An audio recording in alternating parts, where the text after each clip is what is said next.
안녕하세요. 차이티입니다. 이번 시간에는요, 여러분들하고 같이 HSK 3, 4급 단어 중에서 조금 어려운 단어들, 혹은 어렵지는 않더라도 유별나게 안 외워지는 그런 단어들이 있잖아요. 저도 있거든요. 그렇기 때문에 그런 단어들을 좀 같이 외워보는 시간을 가져볼까 합니다. 물론 단어 암기라는 거는 솔직히 말씀드리면 왕도는 없어요. 정말 왕도는 없는데 그래도 같이 한자풀이도 좀 해보고 관련된 이야기도 좀 나눠보고 그리고 또 관련된 다른 단어들도 같이 이렇게 보다가 보면은 그 중에서 좀 잘 남는 몇 가지가 있지 않을까 싶어서 그 조금을 위해서 여러분들하고 같이 이렇게 시간을 보내보는 것도 좋을 것 같아서 한번 찍어보도록 하겠습니다. 자, 그럼 지금부터 단어 같이 외워보도록 할게요. 제가 첫 번째 단어 묶음으로 준비를 한 거는 맛과 관련된 단어들이에요. 그래서 맵다, 쓰다, 달다, 시다 이렇게 네 가지 맛에 관련된 단어를 준비를 했고요. 위에 있는 이 숫자들은 전부 다 HSK 급수를 나타내는 거예요.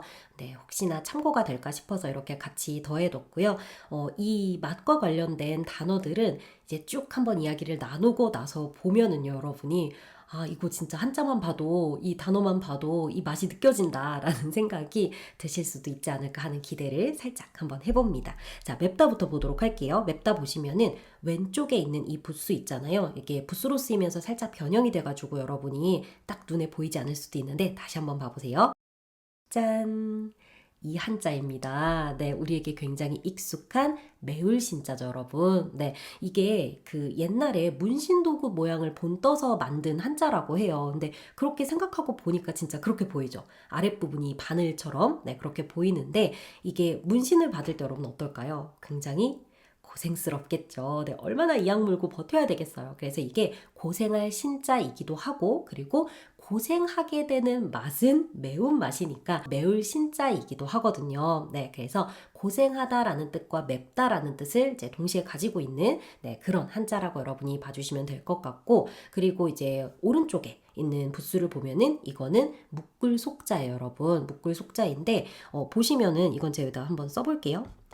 무언가가 이렇게 꽉꽉꽉꽉 쪼매져 있는 그런 모습으로 보이지 않나요?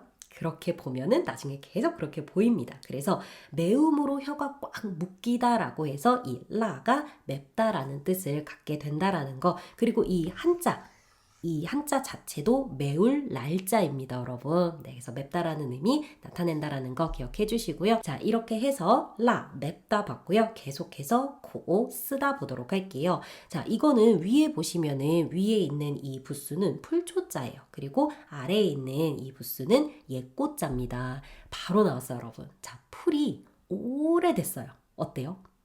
쓰겠죠. 쓰면은 또 어떨까요, 여러분? 쓴맛을 계속 먹으면은 괴롭겠죠. 그래서 이거는 쓸 고자이기도 하고요. 괴로울 고자이기도 합니다. 이 전체 한자가, 요 한자가. 네. 그래서 이제 맛을 나타낼 때는 쓰다라는 뜻을 나타내요. 그리고 제가 여기에서 요게 고생할 신자이기도 하다고 했잖아요. 이 고생할 신자와 괴로울 고자를 합치면 어떻게 돼요? 신코라고 해서 고생스럽다, 수고하다라는 뜻을 가진 또 다른 단어가 이렇게 나오는 겁니다. 이렇게 살짝씩 연관이 있어서 우리가 단어를 외우다 보면은 어느 정도 이제 공통적인 접점들이 계속해서 중복해서 보일 때가 있어요. 그러다 보면 이제 점점 단어를 외우기가 조금 더 쉬워지는 거죠. 네, 이렇게 봐주시면 될 것 같고요. 이제 계속해서 달다라는 의미를 가진 디엔 이 단어를 좀 보도록 할게요. 자, 이거 보시면은 왼쪽에 있는 이 붓수는 혀설자예요. 이렇게 보시면은 입에서 혀가 이렇게 쭉 튀어나온 그런 모양이라고 하거든요. 네, 그래서 혀를 나타낸다라는 거 기억을 해주시고 오른쪽에 보시면 이제 이거 자체가 혀인 거예요. 그리고 여기에서 단맛을 느끼는 그 부분을 표시한 한자라고 합니다. 그래서 이거는 달감자거든요. 그래서 혀설자랑 달감자가 합쳐져서 하나의 달첨자라는 한자가 된 겁니다. 그래서 달다라는 의미를 나타내는 거죠. 네, 단맛이 혀에 딱 느껴지는 이렇게 기억을 해주시면 될 것 같고요. 자, 이제 마지막으로 시다라는 요 한자를 보도록 할 텐데 이게 조금 유난히 안 외워지실 것 같아요. 이 맵다라는 한자랑 그 다음에 시다라는 한자, 이 두 개의 단어가 많이 어렵다고 이야기를 해주셨는데, 자, 일단 시다를 보면은요, 왼쪽에는 여러분 술유자예요. 그러니까 이게 술독에 술이 이렇게 가득 차 있는 그런 모양을 본뜬 한자라고 하고요. 그리고 오른쪽에 있는 이 부스는 천천히 걸을 모양 준이라고 합니다. 네, 이게 사사로울 사자예요. 그래서 사사롭게 이쪽 저쪽 살펴보면서 이게 또 천천히 걸을 쇠거든요. 그래서 천천히 걷는다라고 해서 천천히 걸을 준. 저는 사실 이걸 그렇게 외웠다기보다는 이걸 그 손을 앞으로 이렇게 구부린 모양으로 이제 보고 손을 이렇게 가볍게 이렇게 흔들면서 이쪽 저쪽 보면서, 그리고 다리가 이게 약간 뭔가 이제 제대로 걷는 것 같지가 않고 막 꼬여 있는 것 같잖아요. 이렇게 꼬여서 걸으면 어떻겠어요? 걸음이 이렇게 엉기적 느리겠죠. 그래서 이거는 뭔가 되게 한량 같고 느리다. 그러니까 이렇게 그냥 저는 보면서 막 다양하게 상상을 하면서 외웠었거든요. 네, 그래서 이제 보는 거죠. 왼쪽엔 술류자잖아요. 근데 술이니까 또 계속해서 생각을 해보면 발효의 의미가 또 있을 수 있고요. 그리고 오른쪽에는 천천히 걷는다라고 하니까 뭔가 느림을 또 느끼게 될 수도 있고요. 그렇기 때문에 술이 천천히 발효된다라고 보면은 전체적으로 신맛이 나겠구나 라는 느낌이 오시나요? 그래서 요거는 실산자예요. 이 한자 자체도. 그래서 시다라는 뜻을 나타내고요. 시다라는 거는 이제 단순히 맛만 나타내는 게 아니라 마음이나 몸의 통증 관련된 것도 이 시다라는 걸로 나타낼 수가 있어요. 근데 그냥 아픈 게 아니라 신 아픔은 조금 다르겠죠. 예를 들어서 몸, 신체 관련돼서 이렇게 아프다라고 할 때 수안을 사용하게 되면은 뭐 눈이나 아니면은 뭐 코나 이런 데가 이제 수안하다고 하면은 시리다 정도로 볼 수가 있겠고, 뭐 허리나 어깨나 이런 데를 보면은 좀 뻐근하고 쑤시는 듯한 그런 아픔이라고 할 수가 있어요. 그리고 또 하나는 질투의 감정도 이렇게 신맛으로 나타냅니다. 시면은 약간 찌릿하잖아요. 그게 이제 약간 질투를 딱 느꼈을 때 그 찌릿한 그런 느낌을 나타낼 수가 있어서, 이제 누군가가 너무 부럽고 그래서 질투가 나고 그럴 때 쌀라라고 하게 되면은 이제 부럽다, 부러워 이런 뜻으로 또 쓰일 수가 있으니까, 근데 이건 나쁜 뜻은 아니고 정말 부러움의 질투라서 정말 장난처럼 재미있게 이야기할 수 있는 그런 표현이니까요. 같이 기억해 두시면 좋을 것 같습니다. 자, 계속해서 제가 준비한 단어는 신체와 관련된 그런 단어들이에요. 입과 눈이 어렵다는 의견이 있어서 이렇게 두 개를 뽑아봤는데요. 일단 요 입자는 진짜 외우기 힘드실 것 같기는 한데 한번 또 쪼개서 보고 나면은 또 기억이 날 수 있으니까 한번 보도록 할게요. 일단 이 한자 자체가 여러분 불이취, 입취자예요. 그러니까 불이, 입을 나타내는 거죠. 네, 그리고 발음은 쯔에라고 읽습니다. 자, 보시면은 왼쪽에 있는 이 부스는 입구자죠. 그리고 오른쪽 위에 있는 이 부스는 여러분 이 차예요. 그러니까 이곳, 여기 등을 나타내는 거거든요. 이 왼쪽에 있는 게 여러분 그칠 지자고요. 그 다음에 오른쪽에 있는 게 비수 비자예요. 혹은 숟가락 비이기도 한데 약간 비수처럼 딱 꽂혀가지고 여기에 멈춰 있다라고 생각을 해보시면 이게 바로 이곳, 여기 등을 나타내는구나 라고 생각을 해볼 수 있을 것 같고요. 사실 저는 이렇게까지 디테일하게 외우진 않았습니다. 이거는 그냥 외웠던 것 같아요. 네, 그리고 이제 밑에는 우리에게 익숙한 뿔각자죠. 그래서 이거는 왼쪽에 입구자 있잖아요. 입 가까이, 그리고 위에 이 차자죠. 여기, 입 가까이 여기에 밑에 뿔각자입니다. 뿔처럼 튀어나온 불이다. 그리고 불이는 입이니까 입이다 라고 해서 입취, 불이취가 된다라는 거, 이렇게 기억을 해주시면 될 것 같아요. 이거 정 기억이 안 나면 저는 이렇게 뭔가 3가지 이상이 섞여 있는데 내가 한 2가지, 뿔각자나 입구자 같은 경우는 기억하기 쉽잖아요. 근데 이 차자 같은 경우는 솔직히 이렇게 막 분해해서 외우기가 딱 와닿진 않거든요. 이런 게 있을 때는 저는 그냥 일단 전체적인 모습을 기억을 합니다. 그리고 옆에는 입구자가 있었고 밑에는 뿔각자가 있었어. 여기까지 쉽게 외우고 위에 거는 그냥 외웁니다. 네, 이렇게 외우기도 하고 나머지는 뭐 쉽게 외워지는 것도 있고 그런 거죠. 네, 아무튼 저는 그랬습니다. 근데 이게 정말 재밌는 게 얘가 입이잖아요. 그래서 이걸로 이제 관련된 다양한 표현들을 나타낼 수가 있는데, 우리 아까 전에 달다 배웠었죠. 달다가 뭐였었죠? 티엔이었어요. 그러면은 嘴甜이라고 하면 뭐가 될까요? 입이 달다예요. 그러면은 그 사람이 말하는 어투일 수도 있고 어떠한 내용일 수도 있고 그런 것들이 참 사람을 듣기 좋게 만드는 그런 이제 어투나 내용이다. 말을 참 듣기 좋게 잘한다라는 뜻이 되는 거고요. 만약에 最快라고 하게 되면 이거는 快가 빠르다라는 뜻이잖아요. 그러니까 말이 많다라는 뜻으로 이제 사용이 됩니다. 그리고 最脏이라고 하게 되면 짱이 더럽다라는 뜻이죠. 그래서 욕이나 상스러운 말을 잘한다라는 뜻으로 또 사용이 되기도 하고 이 외에도 여러 가지가 더 있는데 일단 여기까지만 하도록 하겠습니다. 이렇게 다양하게 확장이 될 수 있다라는 거 참고 한번 해주시고요. 그 다음은 이제 눈, 이엔징으로 가도록 하겠습니다. 저 예전에 저기 중국어 홈트였나? 네, 그거 했던 게 기억이 나네요. 옌징, 옌징, 옌징 막 하면서 정말 열정이 가득했었는데 자 아무튼 요 한자를 보도록 할게요. 자 이거는 이제 아마 이 눈이라는 단어랑 그리고 안경이라는 단어랑 이제 많이 헷갈려 하실 것 같은데 일단 먼저 눈부터 보도록 하겠습니다. 일단 이 왼쪽에 있는 요 한자는 여러분 눈 안자예요. 이 한자 자체가 눈 안자입니다. 왼쪽에 있는 부수는 눈목자이고요. 그 다음 오른쪽에 있는 부수는 멈출 간자예요. 이거는 제가 확실하게 어떻게 외웠는지 기억이 나는데 이거 왠지 사람이 약간 웹툰 같은 데 보면은 막 달려가다가 끼익 하고 멈출 때 사람이 발은 앞으로 가 있고 몸은 뒤로 가 있으면서 흙먼지가 날리면서 멈추는 그런 모습이잖아요.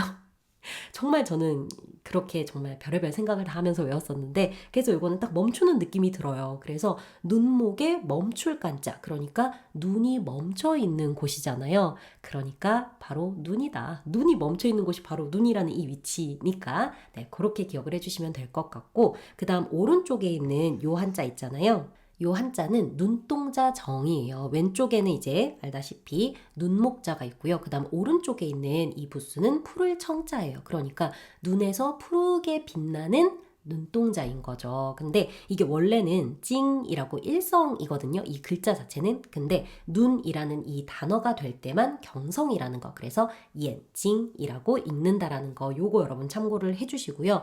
우리가 안경이라는 거는 옌찡 이렇게 이야기를 하잖아요. 요 찡자를 보도록 할게요. 여러분은 이 한자를 보시면은 뭔가 거울이거나 렌즈 같은 것과 관련된 그런 한자구나 라는 거를 생각을 해주시면 좋아요. 왼쪽에 보시면은 이 부수가 쇠금자가 들어가 있죠. 금속과 관련된 한자에 주로 이 부수를 사용을 하게 됩니다. 그리고 오른쪽에 보시면은 뜻밖의 경, 다할 경자예요. 사실 여러분 쇠금자만 딱 정확하게 기억하고 계셔도 이제 구분 바로 되실 텐데 그래도 계속 풀이를 한번 해보면은 이게 뜻밖의 경, 다할 경자인데 이제 위에 보시면은 소리 음자가 있고요. 그 다음 밑에는 약간 사람과 관련된 사람의 다리 같은 그런 느낌이라고 보시면 돼요. 그래서 사람이 달려가가지고 소리내서 말하는 거죠. 다 했다! 라고 말하는 그런 느낌이라고 보셔도 되고 사실 저는 이렇게 외우지 않았습니다. 그냥 외웠습니다. 왠지 풀이를 다 해야 된다는 생각에 지금 열심히 풀이를 해보고는 있는데 한자 풀이는 딱 바로 직관적으로 와닿는 거 아니면은 그렇게 저는 엄청 이렇게 세세하게 적극적으로 활용을 하지는 않았었어요. 그래도 한번 풀이는 한번 해보도록 할게요. 그래가지고 이제 다할 경, 뜻밖의 경이라는 건데 자, 쇠를 닦고 닦아서 다 닦으면 어떻게 될까요? 바로 거울이 되겠죠. 그래서 거울이다. 이렇게 여러분이 생각을 해주시면 될 것 같아요. 이 한자 자체가 거울 경자입니다. 그래서 거울이나 렌즈 등을 나타낸다라고 보시면 되고 그래서 옌찡 하게 되면 눈과 관련된 거울 렌즈 같은 것은 안경이고요. 그냥 찡즈라고 하게 되면 말 그대로 거울이 되는 거고 찡더우라고 하게 되면은 카메라 렌즈가 되는 거예요. 카메라에서 이제 돈 이제 머리 두자이지만 앞쪽에 있는 거다라고 생각을 해주시면 되거든요. 항상 머리는 맨 꼭대기, 맨 앞 이런 거 나타내니까 그래서 카메라 맨 앞에 톡 튀어나와 있는 렌즈구나라고 생각을 해주셔도 좋을 것 같습니다. 참고로 안경은 4급 단어, 거울도 4급 단어. 근데 찡더우 카메라 렌즈는 6급 단어입니다. 고급 단어를 이번 시간에 또 한번 봤네요, 여러분. 자 이렇게 해서 이제 눈과 안경을 비교를 할 때는 눈과 눈동자가 있느냐 아니면 눈과 거울, 렌즈가 있느냐 요걸 보시면 될 것 같고 정 힘드시면 눈목자가 2개 있느냐 아니면 눈목자하고 쇠금자가 보이느냐 요런 것들 여러분들이 포인트를 잡아서 외우시면 잘 외우실 수 있을 것 같다라는 생각이 듭니다. 자, 그 다음으로 제가 준비한 단어는 착용하고 벗고와 관련된 단어들이에요. 그 중에서 이제 착용하다랑 관련된 단어 2개, 따에하고 초안을 보도록 할게요. 가장 대표적이죠. 네, 이 의미를 바로 이제 구분을 할 수 있게 이제 해석을 좀 그렇게 해놨고요. 일단 초안 같은 경우는 여러분이 쉽게 기억하실 수 있을 것 같은데 아무래도 따이 같은 경우는 획순만 봐도 여러분 쓰기도 어렵고 외우기도 어렵고 의미도 좀 어렵게 느끼실 수 있을 것 같아요. 조금이나마 그 어려움을 한번 걷어내 보도록 하겠습니다. 자, 이 한자 같은 경우는 여러분 받들 때 착용할 대자예요. 근데 이 한자의 이름은 이제 크게 중요하진 않은 것 같고 한번 쪼개서 보도록 할게요. 여기에 보시면 여러분 열십자 보이시죠? 네, 열십자고 여기에 보이는 요 부수는 창과자예요. 그러니까 뭔가 뾰족한 거를 여러분이 떠올리시면 될 것 같아요. 근데 딱 보기만 해도 이렇게 뭔가 이제 뾰족하게 막 칼자국 나 있고 찔려 있고 약간 이런 느낌 들지 않으시나요? 그래서 저는 사실 이걸 한자풀이를 다 했다라기보다는 이 열십자를 보면서 이제 열십자로 이렇게 뾰족한 걸로 이제 구멍을 내가지고 거기에다 이제 뭐 꽂아서 귀걸이 한다 막 이런 식으로 저는 이제 외웠었던 기억이 나는데 자 어쨌든 열십자랑 창과자고요. 그리고 여기에 있는 요 한자는 달을 이자입니다. 이제 위에는 우리에게 익숙한 밭전자가 있고 아래에도 우리에게 익숙한 함께 공자가 있는데 이게 보면 여러분 밭은 딱 보면은 한 뭉텅이로 있잖아요. 하나 같아요. 그런데 이 밭의 주인은 다 다르죠, 여러분. 그래서 달을 잊자구나 라고 생각을 해봐 주시면 좋을 것 같고 제 나름대로의 그런 풀이를 해보면 열십자 모양으로 구멍을 내서 여기저기 꽂아가지고 다른 스타일을 연출하는 것을 착용하다라고 할 때 이 따위를 쓰는구나. 그러니까 결론적으로 꽂거나 얹어서 착용하는 것들 반지나 목걸이나 귀걸이, 시계, 모자, 안경, 마스크, 목도리 등등등 뭔가 이제 옷과 같은 몸의 가장 큰 면적을 차지하는 것들 말고 작은 면적을 차지하는 것들, 액세서리 같은 것들을 이제 착용하다라고 할 때 따이를 쓰는구나 라고 이렇게 딱 구분을 해놓으시면 좋을 것 같고요. 액세서리를 떠올리고 이제 반지, 목걸이, 귀걸이를 떠올릴 때 이 열십자 구멍에 꽂는다 라고 생각을 하면은 또 이제 바로바로 연상이 되실 것 같아요. 네, 그렇게 암기를 해주시면 될 것 같고 아무래도 이거 쓰는 거 외우는 거는 솔직히 방법이 없습니다. 되게 무책임한 말 같지만 진짜예요. 직접 써보는 거 말고는 방법이 없고 이거 이렇게 어려운 한자 같은 경우는 정말 꼭 종이에다가 아이패드 이런 것도 말고 종이에다가 이 사각사각거리는 느낌을 꼭 느끼시면서 의식 있게 한 획 한 획 쓰면서 외우시는 거를 저는 추천을 드리도록 할게요. 네. 자, 그리고 이 초안 같은 경우는 이제 조금 같은 착용하다이지만 달라요. 일단 풀이를 한번 해보면은 위에는 구멍혈자고요. 아래는 어금니 아자예요. 이 구멍혈자 보시면 위에 직면자가 있고 밑에 나눌 팔자가 있는데 저는 그냥 이거 이제 직면자 보면 이제 항상 이제 집 같다라는 생각을 하거든요. 이 집 안에 여기저기 뚫려 있는 구멍, 약간 좀 뭔가 가난한 느낌이 들기도 했어요. 그거랑 전혀 관련은 없지만 아무튼 그렇게 이제 구멍혈이고 밑에는 이제 어금니 아자잖아요. 이건 코끼리 어금니 모양을 본따서 만든 그런 한자라고 해요. 그래서 어금니로 구멍을 뚫다라고 해서 이 한자 자체는 뚫을 천, 구멍천입니다. 네, 그러니까 이제 여기가 이제 중요한 거예요. 구멍천인 거예요. 구멍의 신체를 통과시켜서 착용하는 거 혹은 피부에 닿는 면적이 넓은 것을 착용한다라고 할 때 이 초안을 쓰는구나 이렇게 한번 외워보는 거예요. 옷이나 속옷이나 아니면 신발이나 양말 같은 것들 있잖아요. 이제 피부에 닿는 면적이 좀 넓고 구멍을 통과시켜서 어딘가에 쑥 넣어서 입는 그런 거 있잖아요. 네, 그런 거를 입다, 착용하다라고 할 때 초안을 쓰는구나. 이렇게 보면 이제 따이하고 초안이 뭔가 구별이 딱 되죠. 뭔가 초안은 면적이 넓은 느낌, 따이는 면적이 좁은 느낌. 초안은 구멍을 통과하는 느낌, 그 다음에 따이는 어디에 꽂거나 얹는 것 같은 그런 느낌.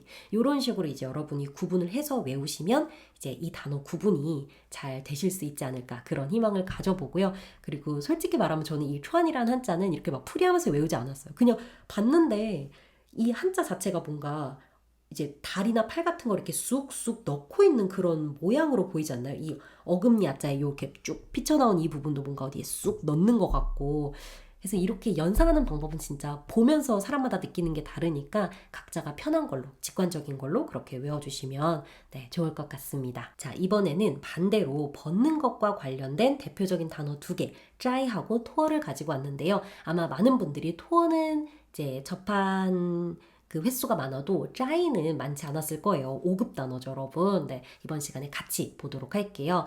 이 짜이 같은 경우는 제가 해석도 이제 떼다 벗다 이렇게 좀 구분을 잘 할 수 있게 해놨는데 여러분 느껴지시나요? 짜이랑 세트인 거는 따이인 거예요. 따이 한 거는 짜이하고 추안한 거는 투어한다라고 생각을 해주시면 될 것 같아요. 물론 이제 가끔 뭐 또 다른 표현이 있기도 하고 예외가 있기도 하고 하지만 거의 다 맞아 떨어집니다, 여러분. 네, 이 짜이라는 거를 보면은 왼쪽에 여러분 손수자가 있어요, 그죠? 그리고 오른쪽에는 밑동적자가 있습니다. 그러니까 뿌리라고 생각해 주시면 될 것 같은데 이 한자 여러분 잘 봐주세요. 한자 잘 보면 뭔가 이게 화분 같지 않나요? 그리고 이 위에는 이제 화분에 있는 뭐 꽃이나 그런 것들, 그리고 이 밑에는 이게 뿌리인 거예요. 그래서 이게 뿌리를 나타내는 한자구나라고 여러분이 생각을 해주셔도 괜찮을 것 같아요. 뭔가 투명 화분 안에 뿌리가 보이는 그런 느낌. 그래서 이 뿌리이고 손수자가 붓수로 쓰인 모습이죠. 네, 변형된 그런 모습입니다. 이거 보면은 항상 여러분은 이건 손과 관련된 한자구나라고 네, 생각을 해주셔도 될 것 같아요. 자, 이렇게 보면은 손으로 뿌리를 뽑는 느낌, 따는 느낌 들지 않으세요? 그래서 이 한자 자체가 여러분 딸적자입니다. 그래서 의미도 따다, 뽑다 등등의 의미를 가지고 있어요. 그래서 어딘가에 끼워져 있는 거를 이렇게 떼버리는 그런 느낌이거든요. 그래서 이 짜이한 것들, 귀걸이나 반지나 아까 말했던 그런 액세서리류들, 뭐 시계나 이런 것들을 이제 우리는 푸른다고도 하고 뭐 벗는다라고도 하고 여러 가지를 하지만 어쨌든 그런 것들을 이제 벗어낼 때, 떼어낼 때는 짜이를 쓴다라고 생각을 해주시고 오른쪽에 토어를 보시면은 왼쪽에 육달월자가 있습니다. 이건 이제 달월자이기도 하겠지만 고기 육자가 붓수로 쓰일 때도 이렇게 쓰거든요, 여러분. 그래서 고기 육자잖아요. 그래서 신체랑 관련된 그런 한자에 이 육달월자가 많이 쓰입니다. 네. 그리고 오른쪽에 있는 이 붓수는요, 바꿀 태자예요. 그러니까 몸에 입은 것을 바꾸기 위해서 벗는다라고 해서 이 한자 자체는 벗을 탈자예요. 그래서 벗다라는 걸 나타내는 거죠. 그러니까 뭔가 투어라고 하면은 발음 자체도 뭔가 그런 느낌 들지 않으세요? 저는 항상 이 한자를 보면 그런 느낌을 가졌었는데 이건 그냥 저만 해석입니다. 전 솔직히 오른쪽에 있는 이 한자가 되게 벌레처럼 생겼어요. 그 왼쪽은 이제 몸과 관련된 한자라는 거 알고 있으니까 그리고 근데 그렇게 생각 안 해도 뭔가 번데기처럼 보이기도 하잖아요. 그렇게 연관을 시키면 그럼 뭔가 누에고치가 이렇게 누에를 벗고 나오는 그런 느낌인 거예요. 그래서 투어하고 탈 하면은 딱 그런 느낌이 들잖아요. 벗고 나오는 그 느낌. 그래서 저는 이거를 바로 외웠던 것 같은데 어쨌든 이 투어를 보시면은 뭔가가 씌워져 있는 것을 벗겨내는 느낌이다 라고 여러분이 생각을 해주시면 옷이나 신발이나 뭐 이런 것들을 벗다라고 할 때 투어를 쓰는구나 라고 아실 수 있을 것 같아요.